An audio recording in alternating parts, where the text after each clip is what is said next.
नमस्कार दोस्तों, उम्मीद है आप सभी स्वस्थ होंगे, खुश होंगे। और आज हमारे देश के आदरणीय प्रधानमंत्री नरेंद्र दामोदर दास मोदी जी का जन्म जयंती भी है, उनका जन्म दिवस है। आज वे अपने जीवन का 70वां साल बड़े हर्षोल्लास के साथ मना रहे हैं। और मैं भारत का नागरिक होने के नाते, एक युवा नेता होने के नाते, एक विपक्षी पार्टी का एक जिम्मेदार पदाधिकारी होने के नाते उनके जीवन के लिए मैं कामना करता हूं कि वे स्वस्थ रहें, खुश रहें और आगे चल कर के इस देश की तरक्की में भी एक अपना अहम योगदान करें, जिससे कि सारे देश का कल्याण हो। और वे जब तक अपने पद पर हैं अपनी जिम्मेदारियों का वहन ईमानदारी से करें और युवाओं के लिए भी कुछ सोचें, महिलाओं के लिए सोचें, बच्चों के लिए सोचें, इस देश के लिए सोचें। मैं आदरणीय मोदी जी के लिए मैं बहुत बहुत शुभकामनाएं प्रेषित करता हूं। दोस्तों, आज आप लोगों के समक्ष भी हमारे यूथ कांग्रेस के द्वारा एक बहुत ही बड़ा जन जागरूकता अभियान चलाया जा रहा है। उसको हम बेरोजगारी के रूप में ही ले रहे हैं, क्योंकि विगत 9 अगस्त से जब युवा कांग्रेस की का स्थापना दिवस था, तब से ही हम लोग बेरोजगारी के ऊपर डिजिटल हल्ला बोल कर रहे हैं और सरकार को जगाने की कोशिश कर रहे हैं। मैं हमेशा ही इंटरनेट के माध्यम से या समाचार पत्रों के माध्यम से आंकड़े देखता रहता हूं कि बेरोजगारी का अभी आंकड़ा क्या चल रहा है। इसमें कई ऐसी चीज़ें, तथ्य निकल के आते हैं जिसको बीच बीच में हम लोग यदाकदा वीडियो के माध्यम से आप लोगों को अवगत भी कराते हैं। और अभी चूँकि आज हमारे देश के प्रधानमंत्री जी का जन्मदिन भी है और आज के दिन हम लोगों ने आह्वान किया है कि आज के इस दिन को राष्ट्रीय बेरोजगारी दिवस के रूप में भी मनाया जाए और लोग इसको याद किया जाए। इसको हम कहीं ना कहीं आदरणीय मोदी जी के साथ ही कनेक्ट कर रहे हैं, क्योंकि जब से वे यहाँ आए हैं, इस देश के प्रधानमंत्री बने हैं, तब से बेरोजगारी दर जो है वो आसमान की ऊंचाई पर छूता जा रहा है। उसको इनका मंत्रिमंडल इस कदर ढकेलते जा रहा है कि इसका आंकड़ा जो है प्रतिशत के रूप में देखा जाए तो ये काफ़ी ऊपर पहुंच चुका है। ये जब ज्वाइन किए थे बीजेपी और जब सत्ता में ये आए तो सत्ता में इनका एक ही नारा था, सबका साथ सबका विकास।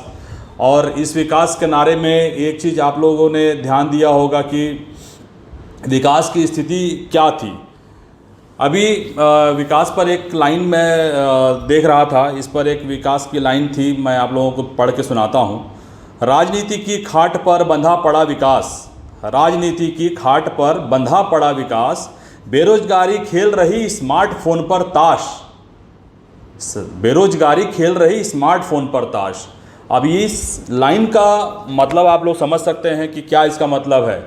राजनीति की खाट पर बंधा पड़ा विकास, ये विकास वही विकास है जिसका सृजन मोदी जी ने किया था, भारतीय जनता पार्टी ने किया था। और इस विकास को ये लोग कहे थे कि विकास आएगा, विकास होगा, विकास बढ़ेगा, लेकिन ये राजनीति की खाट पे ही पड़ा हुआ है और ये आगे चल नहीं पा रहा है। और युवा बेरोजगार है, मोबाइल पर ताश खेल रहा है, वीडियो खेल रहा है, जो भी डाटा है उसमें एंगेज है। उन्हें जब तक डिमांड नहीं होता घर से, तब तक वो लोग स्मार्टफोन पर फ्री कर दिया गया है।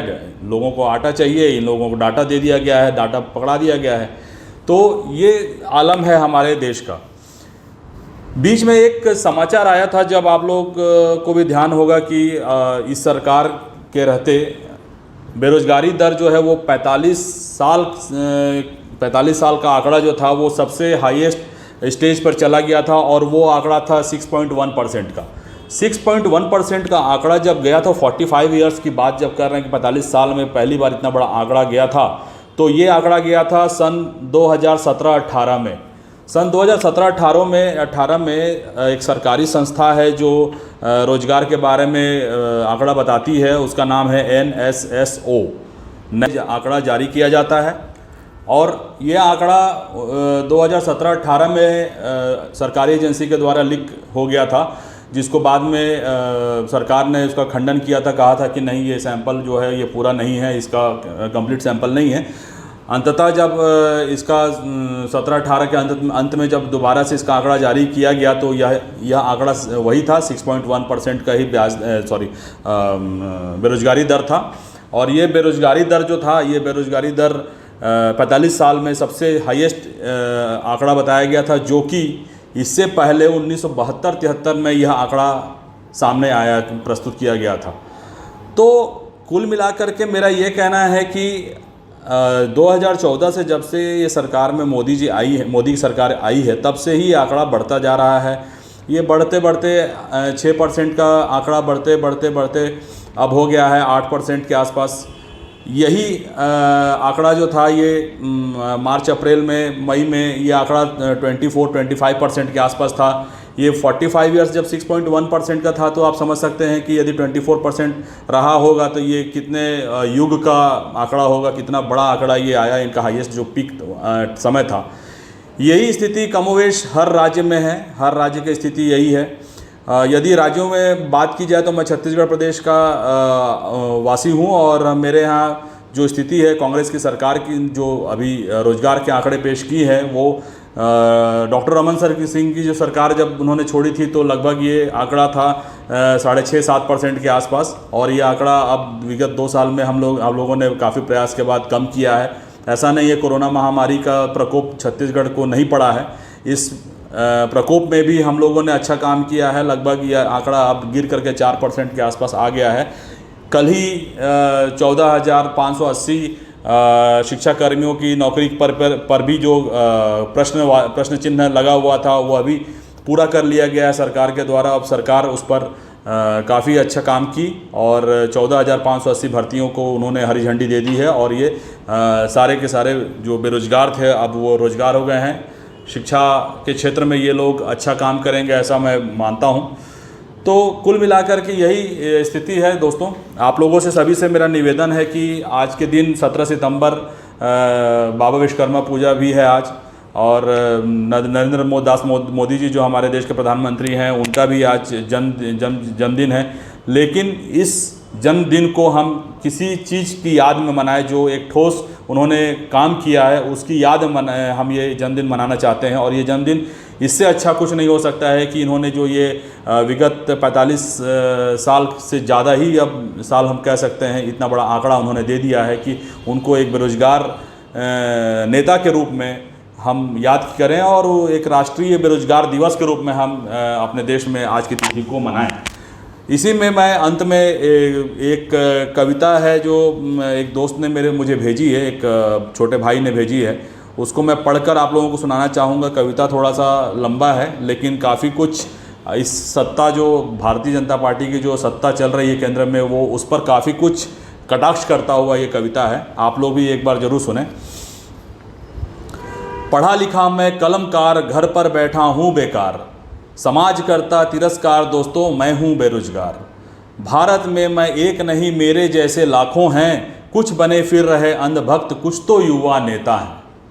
मजदूरों के साथ साथ कुछ प्राइवेट नौकरी करते हैं, कुछ घर में बैठकर सिर्फ 1.5 GB डाटा खर्च करते हैं। जिस भी रास्ते से निकलो सब नौकरी का है पूछ रहे, सर झुकाकर चल देते हैं अब उनसे हम क्या कहें। यह यदा कदा है भर्ती आती, लाखों करोड़ों फॉर्म है पढ़ते, बस भर्ती की आड़ में ये सब लाखों का घोटाला करते। युवा कर रहा आत्महत्या, देखो सो रही है सत्ता, जब भी है चुनाव आता तभी इनको होश है आता। हम हैं इनकी चाल में फंसते, झूठे इनके जाल में फंसते। हम हैं इनकी चाल में फंसते, झूठे इनके जाल में फंसते। चुनाव के वक्त ये पैर में होते, जीत कर ये सर पर बैठ हैं जाते। सत्ता का दुरुपयोग हो रहा, ढंग का एक काम न हो रहा, जो इनके खिलाफ आवाज़ उठाता वह अपनी जान से है जाता। अब भी वक्त है संभल जाओ, इनके खिलाफ आवाज़ उठाओ, दूसरों के लिए ना सही अपने हक के लिए आवाज़ उठाओ। बहुत ही बेहतरीन इस लाइन में इस सत्ता को घेरा गया है। सत्ता में जो बैठे हुए शीर्ष नेतृत्व के लोग हैं, भारतीय जनता पार्टी के लोग हैं, उनको बहुत ही बखूबी इस कविता में घेरा गया है, और उनके सच्चाई का जो आईना होता है उस आईना को दर्शाया गया है। तो मैं दोस्तों आप लोगों से फिर से विनती करता हूँ कि आप सभी आज के इस दिवस को # राष्ट्रीय बेरोजगार दिवस के रूप में आप लोग मनाएं और इस दिन को बेरोज़गार दिवस के रूप में आप लोग प्रचारित करें, ताकि सभी लोगों को यह इल्म हो कि यह जो देश है वो बेरोज़गारी के आंकड़े को किस तरह से पुराने आंकड़ों को तोड़ता हुआ एक रिकॉर्ड बनाते जा रहा है। पुनः धन्यवाद, आप लोगों ने मेरी बात सुनी। लाइव में आप लोग काफ़ी लोग देख भी रहे हैं और मैं ज़्यादा समय भी आप लोगों का नहीं लूँगा। बहुत बहुत धन्यवाद, शुक्रिया, नमस्कार।